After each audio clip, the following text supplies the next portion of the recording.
Hi, my name is Colin SkipperWing Bird, and welcome to another special edition of The Crimson Fly.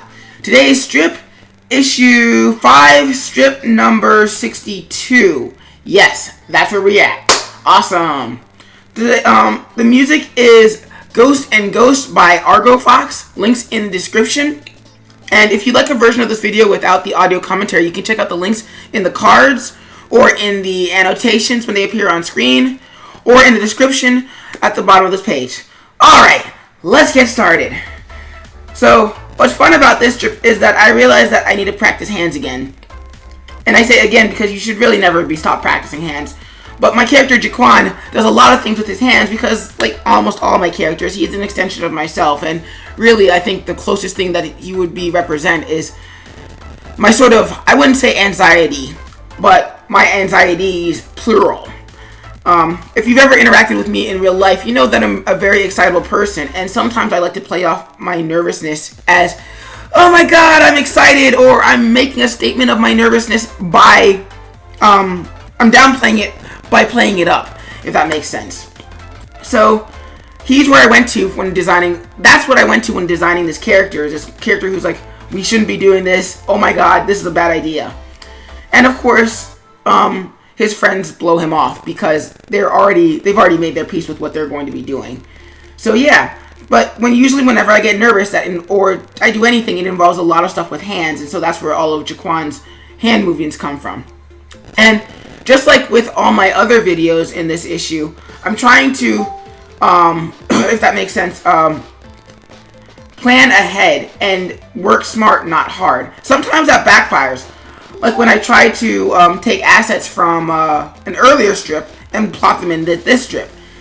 Because the context was not the same, the assets didn't work, so I ended up having to redo it from scratch anyway. But you can see I was still cheating a little bit by using the one set of thug walks and just multiplying it all over the place. Hopefully nobody noticed until they saw this video and saw me pointing it out. But yeah, back to the animation portion. So just like with all my other videos, I do it with a puppet when I can. But when I do use the puppets, I also animate out the reference as to how that's supposed to work. And fun factoid, I still can't animate the Crimson Fly crawling upside down, which you think would be kind of important given that one of his powers is specifically being able to crawl on walls. But the easiest way for me to get around that is to animate it right side up and then just flip it around so that way he's crawling upside down anyway. And I had his animations be a little bit jerky because I wanted it to be a little bit creepy because he's a bug crawling on a ceiling. It's supposed to be creepy. I think I could have smoothed it out a little bit more, but I wanted it to oversell that point that it's kind of creepy that this person is following you from behind on the wall. Because when we're following the Crimson Fly, it's not creepy. We're inside his head. But when we're following somebody else who doesn't know this character, well, that's when it gets more than a little weird. Also, what I try to do is I try to inject a little bit of interactivity in this strip that's unique to this strip and that you can't find in the static versions of this strip or even in the video format. Specifically, something a little small. One of the things that Marvel used to do with their comics was they would always have captions that linked to that referenced other comics when characters mentioned them. And so I want to do something similar here. Basically, if you don't know what he's if you've been following the comic for a while, you know what Jaquan is talking about. If you haven't been following the comic for a while, that's okay. At least it provides a little bit of depth to this world and the idea that these events have happened before.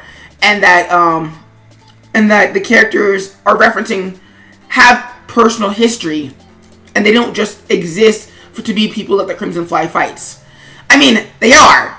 It's a story, but it gives them a little bit more depth.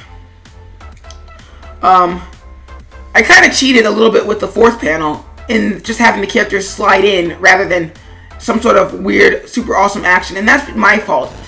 I keep not planning out exactly how much time I need for any given motion, and I always assume that I don't need as much time as I end up actually needing for these static strips.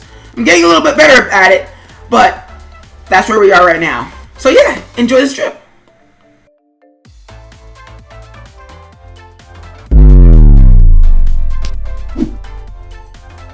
So yeah, that's it for this strip.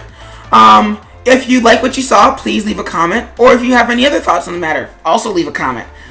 Please check out the comic in its original format, or check out the strips in there at the Gumroad store and support the artist. My name is Colin SkipperWing Bird, signing out, and I'll catch you peeps later.